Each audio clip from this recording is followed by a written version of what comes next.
जय माता दी। नवरात्र के चौथे दिन माँ कुष्मांडा की पूजा की जाती है। माँ कुष्मांडा माँ दुर्गा का चौथा स्वरूप है। पौराणिक मान्यताओं के अनुसार देवी कुष्मांडा ने ही इस सृष्टि की रचना की थी। इसी के चलते इन्हें सृष्टि की आदि स्वरूपा और आदि शक्ति भी कहा जाता है। मान्यता है कि शुरुआत में हर ओर अंधेरा व्याप्त था, तब देवी ने ब्रह्मांड की रचना अपनी मंद मुस्कान से की थी और अष्टभुजा देवी अपने हाथों में धनुष, वान, कमल पुष्प, कमंडल, जपमाला, चक्र, गदा और अमृत से भरपूर कलश भी रखती हैं। तो माँ कुष्मांडा को ऐसा क्या अर्पित करें कि माँ की कृपा बरसती रहे, और अपनी मनोकामनाओं की पूर्ति के लिए क्या करें। पौराणिक मान्यता के अनुसार कुष्मांडा का मतलब है कुम्हड़ा। कहा जाता है माँ कुष्मांडा ने संसार को दैत्यों के अत्याचार से मुक्त करने के लिए ही अवतार लिया था और इनका वाहन सिंह है। अब अगर हम अपने धर्म की बात करें तो कुम्हड़े को कुष्मांड कहते हैं, इसीलिए इस देवी को कुष्मांडा कहते हैं। पौराणिक कथाओं के अनुसार जब सृष्टि का अस्तित्व नहीं था तब देवी ने ब्रह्मांड की रचना की और माँ का निवास सूर्यमंडल के भीतर के लोक में स्थित है और इस दिन माँ कुष्मांडा की उपासना से आयु, यश, बल और स्वास्थ्य में वृद्धि होती है और माँ की पूजा करने से बुध नामक ग्रह मजबूत होता है। तो बुध ग्रह को प्रबल करने के लिए माँ कुष्मांडा की विशेष पूजा उपासना की जाती है। इस दिन कुम्हड़ा का सेवन जरूर करना चाहिए। कुम्हड़ा खाने से आर्थिक स्थिति अच्छी रहती है, स्वास्थ्य अच्छा रहता है और पूरे साल आपको कभी किसी चीज़ की कमी नहीं होती। तो आप एक पीस ही सही पर कुम्हड़ा खाइएगा जरूर, सब्जी बनाकर। अब इस दिन चूँकि बुध नामक ग्रह को प्रबल करने के लिए प्रयोग किए जाते हैं, तो आप हरा वस्त्र धारण कर ही माँ की पूजा करें। माँ को पूजा के समय हरी इलायची और हरा सौंफ अर्पित करें। हरी इलायची आप अपनी सुविधानुसार ले सकते हैं, 2, 5, और हरा सौंफ आप एक प्लेट में रख कर माँ को भोग लगाएं। माँ का मंत्र जो 108 बार आप जरूर पढ़िएगा ताकि माँ की कृपा से जीवन में धन और स्वास्थ्य दोनों ही बना रहे। तो माँ का मंत्र है ओम कुष्मांडा देव्यै नमः, ओम कुष्मांडा देव्यै नमः। इस दिन सिद्ध कुंजिका स्तोत्र का पाठ करने का विधान है। आप हिंदी में चाहें तो हिंदी में या संस्कृत में चाहें तो संस्कृत में पाठ भी कर सकते हैं और सुन भी सकते हैं। बुद्ध संबंधी समस्याओं से बचने के लिए इस दिन आप ओम बुम बुधाय नमः का जप कम से कम 108 बार जरूर कीजिएगा। आपका बुद्ध अच्छा होगा, आपकी वाणी की शक्ति बढ़ेगी, आप बातचीत करने में बेहतर होंगे, अभिव्यक्ति की शक्ति बढ़ेगी, स्किन की प्रॉब्लम दूर होगी, सौंदर्य की समस्या भी दूर हो जाएगी। तो इस दिन बुद्ध संबंधी समस्याओं से बचने के लिए आपको बुद्ध मंत्र जप जरूर करना चाहिए। आपका बुद्ध प्रबल होता है। चूँकि माँ कुष्मांडा की हम बात कर रहे हैं और बुद्ध का मतलब वाणी ही नहीं बुद्धि भी होता है। अब बुद्धि का मतलब सबसे ज़्यादा बच्चों को शिक्षा, उनकी शिक्षा अच्छी हो, बच्चे पढ़ाई लिखाई अच्छे से करें, इसलिए इस दिन विशेष प्रयोग किए जाते हैं ताकि आपके बच्चे पढ़ाई भी अच्छे से करें और उनका पढ़ाव याद रहे, बातचीत करने में वो अच्छे हो जाएं। तो उनको उनके उत्तम शिक्षा के लिए, अच्छे भविष्य के लिए उनकी वाणी और उनका जो स्किन की जैसे उनको प्रॉब्लम ना हो, हर तरह से वो तरक्की करें। इसके लिए एक छोटा सा काम करें। आपको चाहिए होगा एक सफ़ेद कागज़। आप सफ़ेद कागज़ आपको वैसे तो आपके पास होगा सफ़ेद कागज़, मतलब मैथ बनाने वाला। अब सिंदूर की सहायता से इस सफ़ेद कागज़ पर बच्चे का नाम लिखें और उसी कागज़ के ऊपर एक तांबे का सिक्का मोड़ कर, कागज़ मोड़ लीजिए, सिक्का अंदर चला गया।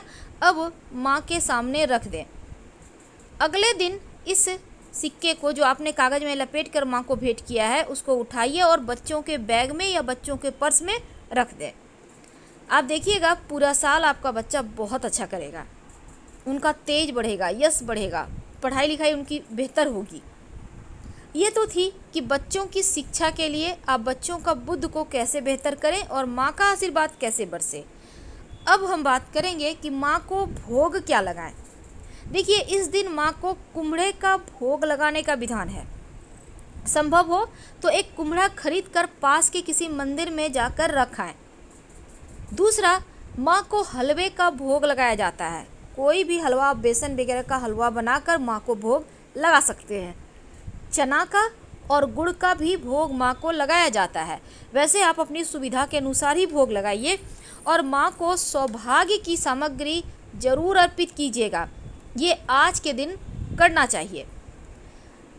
तो इस दिन कुम्हड़ा, हलवा, चना, गुड़, ये 4 चीज़ का भोग लगाना है और सौभाग्य की वस्तु अर्पित करना। नहीं कुछ तो कम से कम सिंदूर चूड़ी ही माँ को भेंट कर दें और बाद में प्रसाद के रूप में आप इसको धारण कर सकते हैं। अब चूँकि इस दिन जो चौथा नवरात्रा है, माँ कुष्मांडा की पूजा हो रही है, तो माँ को सबसे प्रिय है धनिया। धनिया जो माँ लक्ष्मी का प्रतीक है और लक्ष्मी यानी धन, आर्थिक स्थिति। तो धनिया की पंजीरी का भोग माँ को ज़रूर आप लगाइए। आप घर में आराम से बना सकते हैं। धनिया को हल्का सा घी में भून लें, दरदरा कर लें, उसमें मिश्री या चीनी मिला दें और थोड़ा सा ड्राई फ्रूट वगैरह डाल सकते हैं। सिंपल तरीके से आप बनाकर और माँ को भोग लगाएं और पूरे परिवार के साथ इस पंजीरे को खाएं। फिर देखिएगा कैसे जीवन में चमत्कार होता है, लक्ष्मी की कृपा बरसती है। इस दिन आप एक छोटा सा प्रयोग कीजिए जो आपके मान सम्मान यश को बढ़ाएगा, आपका जो खुशियां हैं वो बढ़ाएगा। जब आप पूजा करेंगी सुबह में या शाम में, जब भी आपको मौका मिले, या फिर रात में 11 से 1 के बीच में कीजिएगा, जब आपको समय हो आपके पास। आप कम से कम 5 हरी इलायची माँ को भेंट कर दें और इसको उठाकर अपने पास रखें और प्रसाद के रूप में आप सुबह में 1-2 दाने इलायची के निकाल कर खाते रहें। आपका भाग्य प्रबल होगा, आपका स्वास्थ्य और धन की मुश्किल दूर होगी। इस दिन रात में सोने के समय एक छोटा सा प्रयोग किया जाता है तुलसी के पत्ते का। तुलसी के पत्ते पर सिंदूर थोड़ा सा लगा दें, एक बिंदी लगा दें और रात में आप इसको अपने नाभि पर या अपने ललाट पर रख कर सोएं।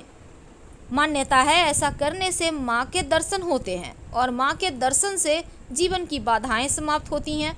प्रयोग करके देखें, सच्चे मन से करेंगे तो माँ के दर्शन जरूर होंगे। अब अंत में एक छोटा सा प्रयोग जो आपके जीवन के हर परेशानी को दूर करेगा। आपकी जितनी उम्र है उतना ही हरी इलायची ले लीजिए।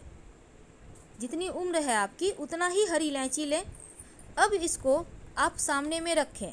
जब पूजा करेंगे उस समय ओम बुम बुधाय नमः बोलिए और 1 इलायची माँ को भेंट करें। इस तरह से आप ओम बुम बुधाय नमः बोलते हुए अपनी उम्र के बराबर जितनी भी इलायची आपने रखा है सारी इलायची माँ को भेंट कर दें और फिर अगले दिन इन सारी इलायची को एकत्र करके हरे कपड़े में बांधकर पूरे साल के लिए अपने पास रख लें।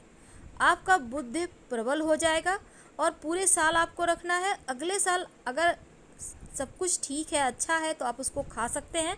अगर वो खराब हो गया है तब बहते हुए जल में प्रवाहित कर दीजिएगा या फिर कहीं मिट्टी में दबा दीजिएगा। आपका भाग्य मजबूत होगा। अगर कुंडली में कैसा भी दोष होगा तो वो समाप्त हो जाएगा। माँ की आराधना और चंचल और पवित्र मन से नवरात्र के चौथे दिन अगर करें तो भक्तों के रोग शोक दूर हो जाते हैं, उनका नाश होता है और आयु, यश, बल, आरोग्य प्राप्त होता है।